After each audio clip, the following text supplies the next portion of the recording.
Reputation was accurate for all conventional definitions of the word impenetrable, and Garrison Wex had not arrived there through a conventional definition of anything.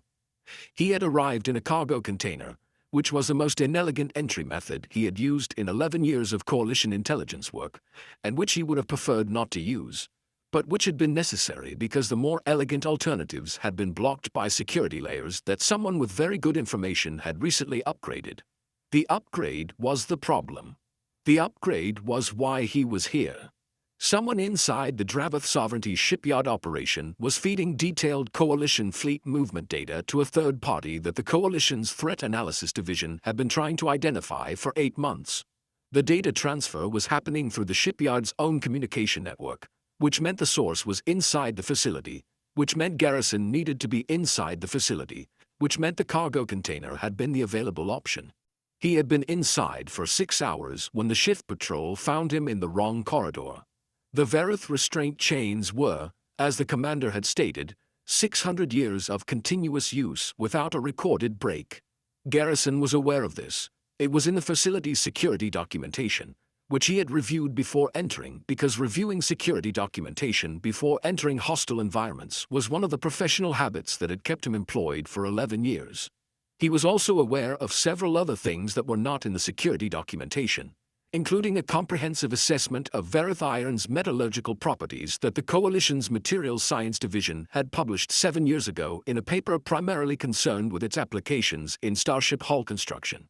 The paper had included, in its technical appendices, a section on stress fracture propagation under rapid oscillating load application, a section that most readers had skipped because it was very technical and not immediately relevant to hull construction, but that Garrison had read because reading technical appendices was another of the professional habits that had kept him employed.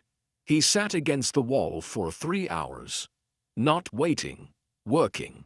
The specific internal calculation of force vectors, structural geometry, and the precise motion required to convert 11 years of fieldwork upper body conditioning into a load application that the paper's appendix would have recognized as relevant. At the 3-hour, 14-minute mark, he stood up. The alien princess in the adjacent holding cell had been watching him for approximately 2.5 hours, since she had recognized that the quiet was not the quiet of resignation but the quiet of someone doing mathematics. Her name was Rissa Thren, daughter of the Dravath Sovereignty's third council seat, and she had been held in the facility for 9 days on charges that the commander refused to specify precisely, which he had concluded meant the charges were either fabricated or involved someone too important to name in documentation. She watched him stand. She watched him set his feet with a particular deliberateness, wrists positioned at a specific angle she couldn't immediately interpret. She had been briefed extensively on restraint systems during her political education. Verith chains were covered in the first module of the security briefing that every Dravath Council family member received at 14 years old. The briefing was thorough. The summary of that briefing's relevant section was that the chains were used precisely because no biological organism could generate sufficient force in the required pattern to initiate stress fracture propagation. Garrison generated the force in the required pattern. The sound was not what she expected. She had imagined, when she understood what he was attempting, that breaking a chain would be loud, a dramatic crack, the sound of violence. What she heard was more like a rapid-fire sequence of smaller sounds, a progression that built for approximately 1 second and then produced a single larger impact noise as both links reached simultaneous fracture point. The chain shattered. Fragments went in several directions with the physics of things that were under significant tension when they failed. One fragment struck the concrete floor 3 meters away. The guard nearest the door took a step backward without having made a decision to do so. Garrison stood with both fists raised, chain fragments falling from his wrists, and looked at the door. Rissa looked at his wrists, at the fragments on the floor, at the guard who had stepped backward. "Those are Verith chains," she said, because it was the only thing she could find to say. "Yes," Garrison said, shaking the last fragments off. "Escaping Verith chains is impossible," she said. "There are 600 years of."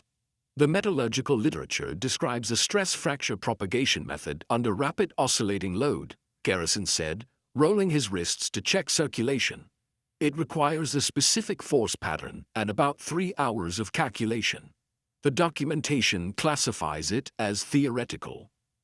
Theoretical, Rissa said. The literature uses that word for things nobody has tried yet, Garrison said. Not for things that can't be done.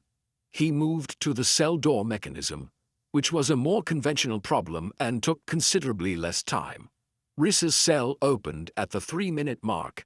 She stepped out and looked at him.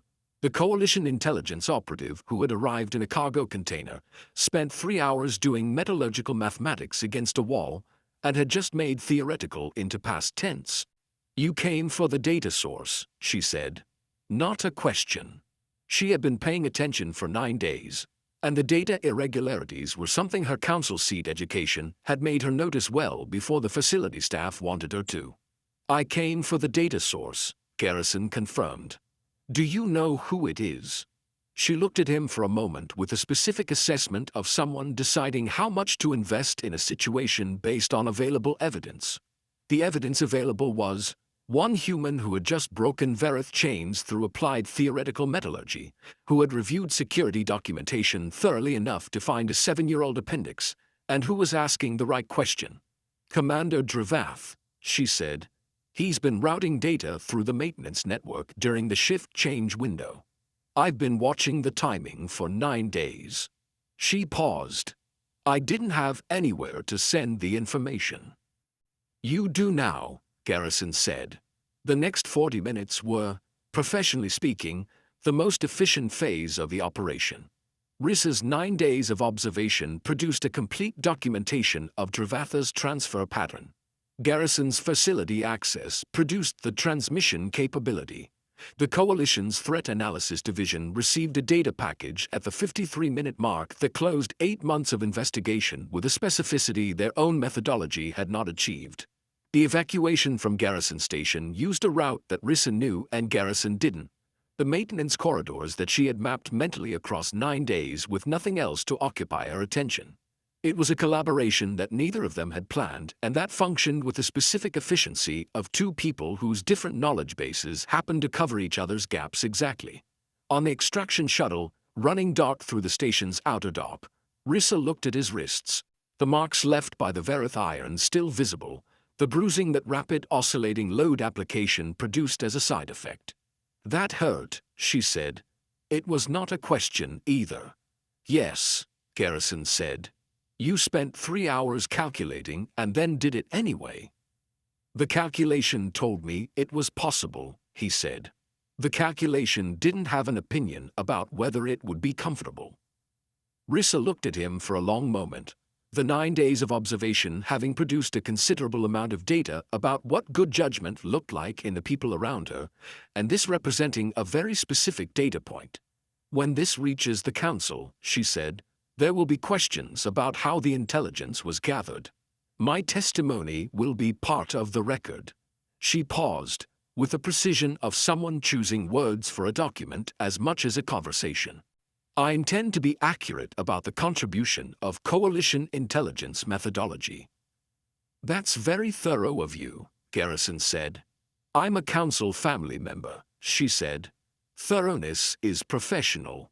Another pause, shorter, carrying a different weight. I would also like to continue this conversation at some point when we are not on a dark-running extraction shuttle. Garrison looked at her. The steel-blue eyes held the specific warmth of someone who has just received information they intend to file carefully. The debrief will take about a week, he said. After that, my schedule is open. A week, she said, with the satisfaction of someone who has been given a specific timeline after 9 days of indefinite waiting. I can work with that. Outside, Garrison Station receded into the dark. The Valkyrie's docking ring lights were already visible ahead, the Coalition facility where the data package had landed 40 minutes ago and where, Garrison suspected, his division chief was already composing a message that would contain the word explain in a prominent position. He was going to need a very good debrief. He was also, unexpectedly, looking forward to what came after it. The coalition's official after-action report classified the operation as an intelligence success. The attached engineering appendix contained a new recommendation. Future restraint systems should not assume theoretical metallurgy remains theoretical once humans have read the relevant literature. The recommendation was adopted across 6 coalition member states within 2 years. Rissa noticed the amendment before Garrison did. She sent him